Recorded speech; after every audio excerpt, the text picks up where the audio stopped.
Welcome back to the Copywriters Podcast with your host, the world's greatest copywriting coach, David Garfinkel. David, how are you doing today? Good, Nathan. How are you?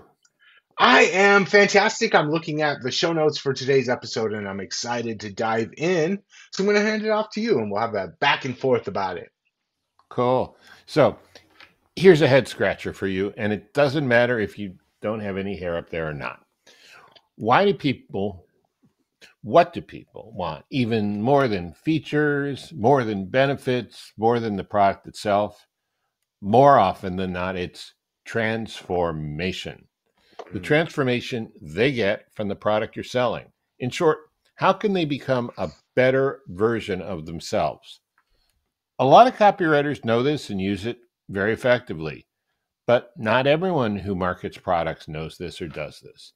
And even if you're one of those who do, we're going to share some things about using transformation in your stories to sell your products that you probably haven't heard of, or if you've heard it, maybe you've forgotten it. But you'll never forget this. Copy is powerful. You're responsible for how you use what you hear on this podcast, and most of the time, common sense is all you need. But if you make extreme claims and if you're writing copy for offers in highly regulated industries like health, finance, and business opportunity, you may want to get a legal review after you write and before you start using your copy. My larger clients do this all the time. So, in the Netflix movie Hitman, Professor Gary Johnson tells his class, "Now, the one thing I know for certain is your reality will change over time in ways you cannot even imagine. And I urge you to be open for that transformation." Open for transformation. I want to talk about transformation as a major theme in everybody's life before we get down to brass tacks today, because I wasn't aware of how pervasive it is till I started working on today's show. And I think it will help with some of the hands-on stuff we're going to talk about later. Here's some advice from George Bernard Shaw about why you need to be flexible enough to take advantage of these changes. He has been quoted as saying, "Progress is impossible without change, and those who cannot change their minds cannot change anything." The point, of course, is that people have to change if they want to make any progress in anything. But there's a catch, because at the same time they want it and need it, they resist it. People don't really like to change, but they will when they have to, or when the payoff for doing so is so great that they're willing to put up with the inconvenience. The stories of change for the better are, by themselves, transformation stories, and they're at every level of life. In the big picture of the theatrical and the fiction world, you have examples like Harry Potter transforming from an ordinary boy into a powerful wizard, or Frodo Baggins evolving from a simple hobbit into a hero who saves Middle Earth. And we like these stories because, among other things, they are the very definition of transformation. These oversized stories are perfect metaphors for the changes we all go through in our own life. Now, persuasion stories, of course, are resized for everyday life and therefore more down to earth, learning a new skill, moving to a new house. Know anything about moving to a new house, Nathan? Oh, I bet I'm you in do. I'm in the middle of it right now. Yes, anyone on the YouTube channel can readily see that. Building bigger muscles. All those things are transformation, and they all come with a cost, of course. Furthermore, transformation cuts across all parts of our lives because transformation doesn't have to be about something tangible like losing weight or getting rich. It's also about the much more intangible ways of becoming that better version of yourself. So, the first point to think about when you're looking to put together a transformation story for your product is, what transformation or transformations might your prospects be looking for in the first place? Knowing full well that they are ambivalent to change and, in fact, resistant to it. So, to get a beat on the right transformation story you want to develop, you first need to identify the biggest problem your prospects already have that they're aware of, and describe the path to getting rid of that problem using your product. When people find out they can get rid of the problem, some of them will instantly grasp the opportunity. And from that point, the opportunity is ripe for a powerful transformation story. Okay, so let's say we get past the resistance. Now let's talk about motivation. Specifically, why do people want a transformation? Well, they want it because it promises a better life. So this is where transformation comes into copywriting, front and center. Look at your product in terms of what it can help your prospect become. What does a better life look like for them? How does your product help them get there? Once you've nailed that down, a transformation story can make your product all that more appealing. And that's step one in today's podcast. Step two, once you've identified the transformation, then how do you improve and simplify your explanation of it? How do you make your story easy to grasp and compelling to buy into? That's really important, because if it's complex and all over the place, it's going to lose all of its emotional punch, even if people can grasp it intellectually. And step three, we'll take a look at some examples of the big box. We're sort of going Harry Potter again, but this time in marketing, the big box marketing campaigns that cashed in big time on transformation. So as you can see, using a transformation story is a double-edged sword. On the one hand, it can create much greater desire for your product. On the other hand, since you're talking about the prospect making a change, the outcome has to be far greater than the inconvenience of the transformation to make the prospect want to grab it. Nathan, your thoughts? As we go through these examples, I just want people to keep in mind this type of story of transformation works great for like a creation story or a discovery story. I was dealing with this problem, it got this bad, and then I found this solution, or I created this solution, and then my life was like this.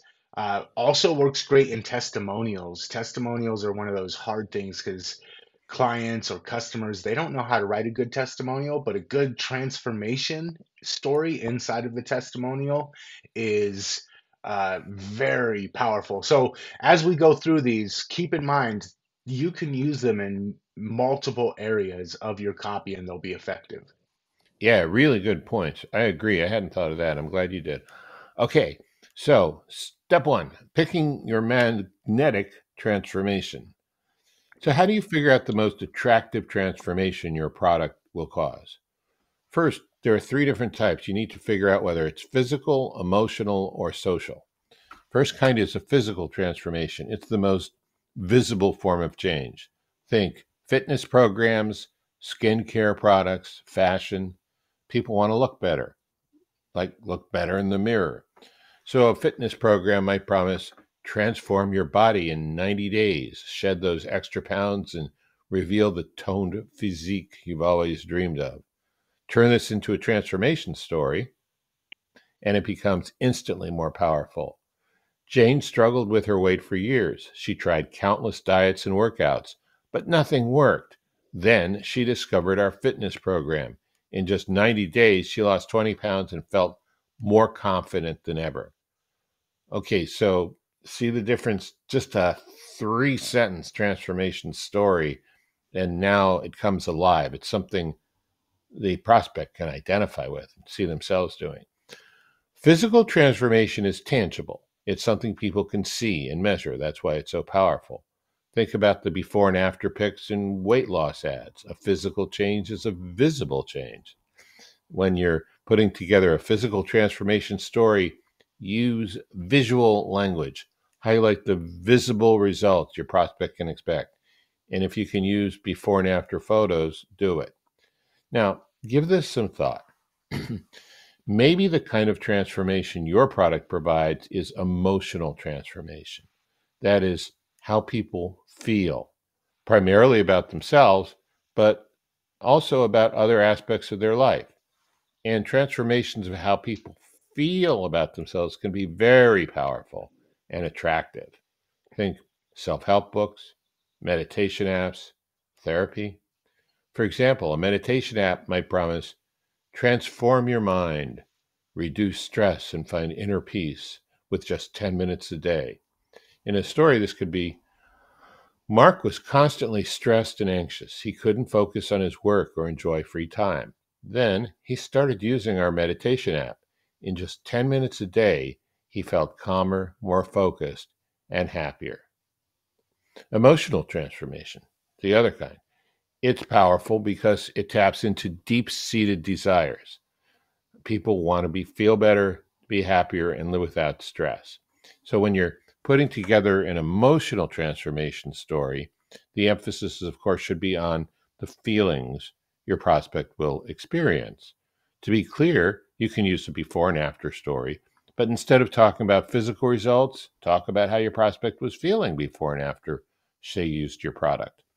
Okay, simple, but a lot of people don't think about it clearly. You should. The third kind of transformation story is social transformation. Right away, you might think of an improved status story that goes along with a luxury purchase. Once I got my new Lambo, they let me into the Cool Bros Club in Vegas. But social transformation goes much broader and deeper than that. It can be about relationships of all kinds and how your product transforms them for your prospect. It could be at a local meetup or a social club or an online community. Let's say you're marketing in a networking group. You could tell a very simple transformation story like this. Before she found out about us, Lisa was stuck in her career. She attended our networking event and connected with key industry leaders. In less than 3 months, she landed her dream job because she had done such a good job expanding her professional network, thanks to the contacts she made at our meetup. One of the most basic human psychological needs is to belong to something, and social transformation appeals to that need. People want to be part of something bigger than themselves. They want to improve their social standing and build meaningful connections. To put social transformations in a story, paint a vivid picture of the experiences of life after the transformation. Many people are keenly aware of where they already stand in the social pecking order and where they would rather be. So, those are the three kinds of transformations that work really well: physical, emotional, and social. Nathan, what say you? I just want to add the physical is kind of the easiest of the three because you can aid it with before and after pictures like you mentioned, and it's really easy to paint the picture because I'm looking at a picture. Um, but if you can paint a picture with your words, we're copywriters. That's what we do. If you can do that well and really tap into how they're feeling, the frustrations, and then the feeling of going from Hell Island to Heaven Island, like we've talked about, um, the emotional and social transformations can be way more powerful. So the physical one is kind of the easy cheat code one, but if you can do it right, the emotional and the social, and I wanted to get your thought on this, kind of tying all three together. If I get that beach body and I look super awesome, that also has some emotional and social transformation tied to it. Wow. Yeah, that makes it exponential. Um, I mean, huh. In a way, that's what the Charles Atlas ad did. It was Hmm. kind of implicit, but he gets the girlfriend again, so that's social. He feels more confident because he just beat up the bully. Yep. That's emotional. So yeah, I was just thinking them as single channels, but you're right. If you can run all three channels at the same time, it is multiples of effectiveness increase. Nice. Cool. Okay, so step two: make it so simple, even a busy and distracted prospect will understand it. And one of my mentors who listens to the podcast sometimes, Don Houtman, said that your prospect isn't dumb, but they may be busy and distracted. And I paraphrase badly, but it's still a good point. Okay, so make it so simple, even a busy and distracted prospect will understand it. Now that you've identified the transformation your product or service can help the prospect achieve, it's time to refine and simplify your explanation. One very powerful way to keep it simple is to replace your tagline or chief benefit statement with a super simple transformation story. I'll give you three examples of what this looks like. First example, the benefit statement. Our skincare cream will improve your skin. Simple transformation story. And notice we're hardly talking about the before here, since most of the focus is on the after. Imagine waking up to clear, radiant skin every morning. Our skincare cream targets blemishes and uneven skin tone, giving you a flawless complexion. Second example, a simple benefit statement would be our productivity app helps you manage tasks. Simple transformation story version. Picture yourself effortlessly managing your tasks and meeting deadlines with ease. Our productivity app streamlines your workflow so you can achieve more in less time. There was no real before in story. They already know they're missing deadlines. Now, our third example, benefit statement. Our public speaking course will make you a better speaker. Okay, let's turn that limp statement into something much better in a transformation story. See yourself speaking confidently in front of a large audience, and they're hanging on your every word. Our public speaking course will help you become that kind of compelling and persuasive speaker. So, those are your three examples. Are you starting to see a pattern? The benefit statements alone don't engage your imagination all that much. The simple transformation stories paint a clear picture of you after the transformation. Mhm. These stories fully engage your imagination, even if only for a brief moment.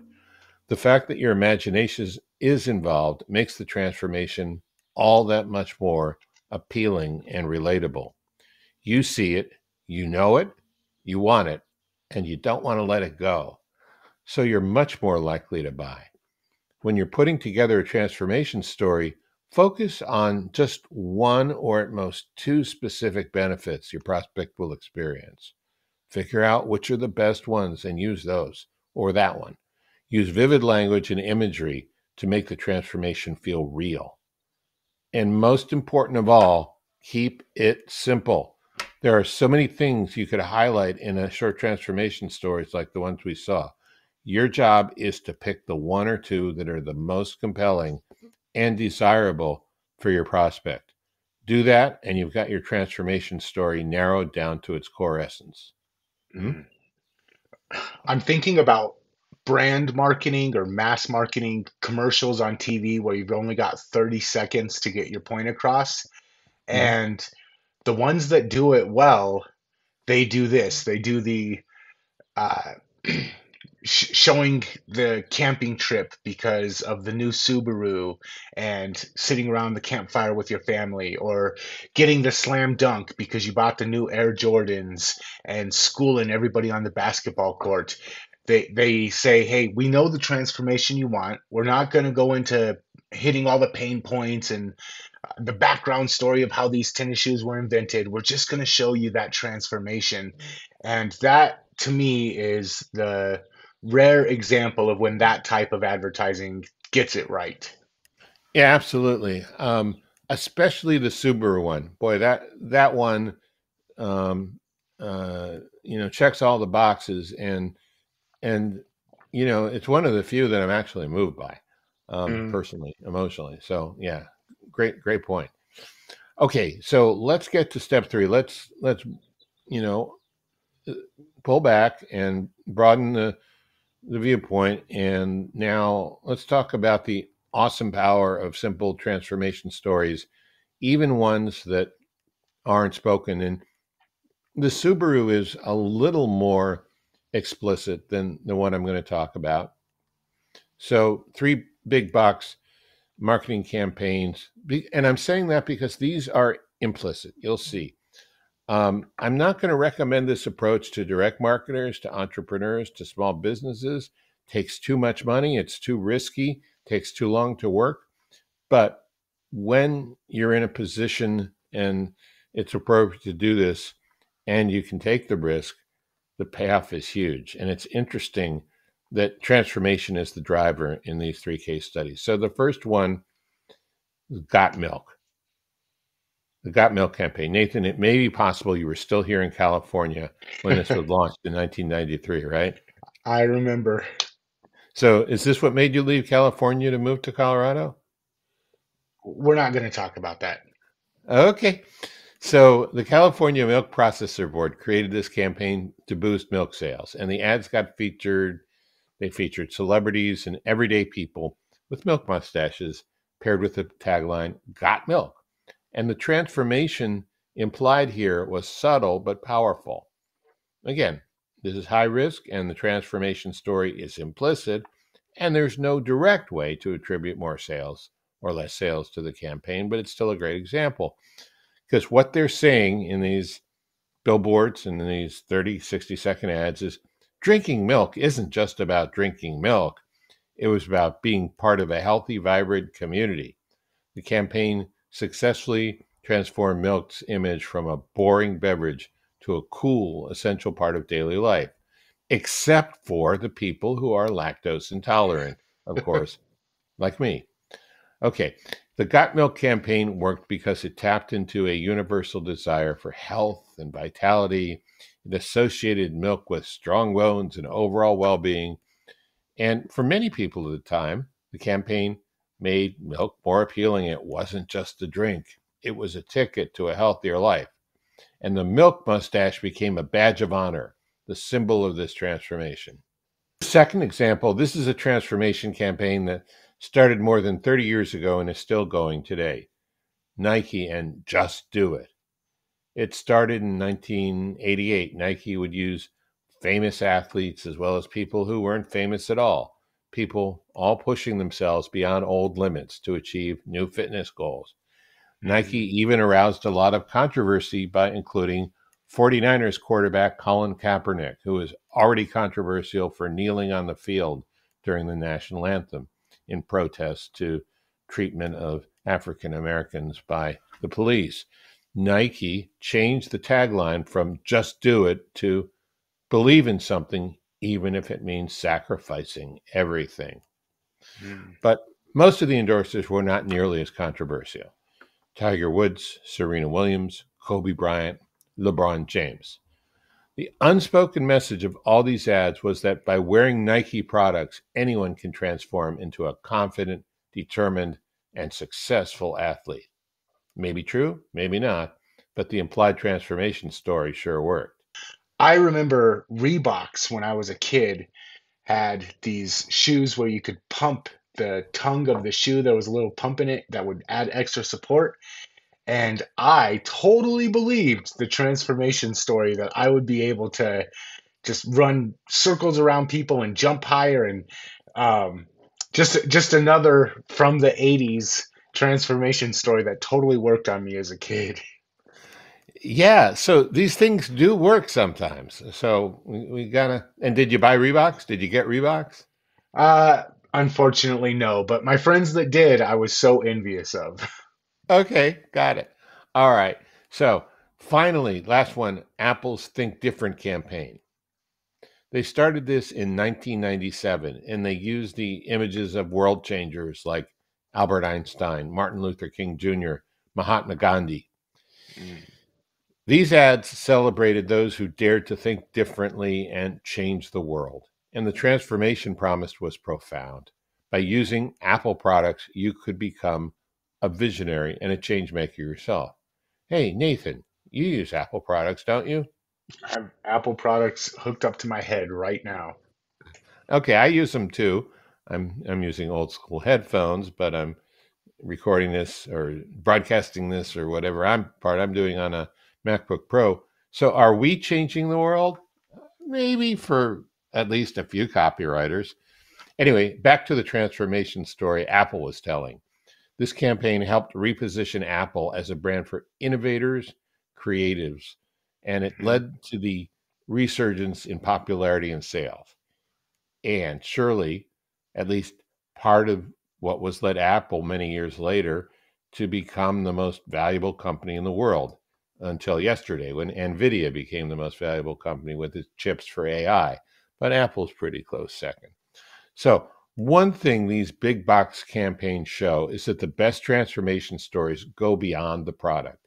You should keep that in mind when you're putting your next one together. And before I do recap, what do you want to say about these? Anything? I remember when me and my brother had our record company and we were mixing down our audio tracks with Pro Tools. And Pro Tools was pretty much exclusively Apple because Apple was the only computer that could handle the workload of it. And it transformed our life. When we got a Mac, it transformed our life. And I remember that feeling. I remember the old 1984 commercials where the lady runs up and she throws the hammer through the image of Big Brother. And that was how I felt when we finally got a Mac. I felt like it was a revolution in my life. And so I'm not doing the emotion justice, but yes, that's exactly how I felt. Well, Nathan, what I'm hearing is you're more affected by brand advertising than I thought, which isn't a bad thing, you know? Um, it's just that you got to be a company that big to do it. Okay, so let's recap this. We talked first about different kinds of transformation: physical, emotional, and social. And Nathan pointed out that if you can interlace the three, you got dynamite. The important thing to keep in mind is to find the most desirable transformation your product can offer, since you're always fighting against every person's natural reluctance to, to change. But if Mhm. the transformation is desirable enough, they'll find a way to do it. Second, we talked about how to make your transformation story as simple and easy to grasp as possible. And third, we looked at some tremendously successful big box examples where companies used implied transformation very successfully. Now, I would be remiss if I didn't remind you that you can learn more about how to write transformation stories and other kinds of persuasion stories from my new book, The Persuasion Story Code. And you can get it exclusively on Amazon. And not only that, to make it easy, we've put a link to it in the show notes for you. The Persuasion Story Code. Yeah. I'm going to ask one question before we're out of here. I've All right. heard this saying a lot. Everybody wants change, nobody wants to change. Mm, And one mm. of the things that kept coming in my mind, kept popping up in my mind throughout this show is if you can show how your product or your service delivers that change as easily as possible. So yes, you can work super, super hard to do it, or you can buy product X or service X, and we'll make that transformation happen for you. I wanted to get your thoughts on that particular aspect before we're out, because you always tell me money is on the teeter-totter, and the more work we do, the money leans towards us. The more work we ask them to do, the money leads towards them, stays in their pocket. So, um, painting the transformation as we make the transformation as easy as possible for you. Yeah, man, that's a great enhancement. I would say as easy and painless as possible. And Mm, part of the work you do is finding a way to portray honestly, but with embellishment and clearly with the marketer's bias, a way to portray the transformation in such a way that it doesn't seem like such a big deal and it does seem tolerable and it seems so much more than worth it. And you're going to get some results instantly that more than, return the value of the money that you paid for it right away. And you'll get continuing results. All of those things, the more we can do that, better be true, but the more we can do that, the better the sale. Yeah. okay. All right. So as we're out of here, if you want to transform your copy into higher revenue generating, higher return on your ad spend, make sure that you check out David's new book, The Persuasion Story Code. You can get access to it or you can get a link to it in the show notes over at copywriterspodcast.com. And until next time, we will catch you later. Catch you later.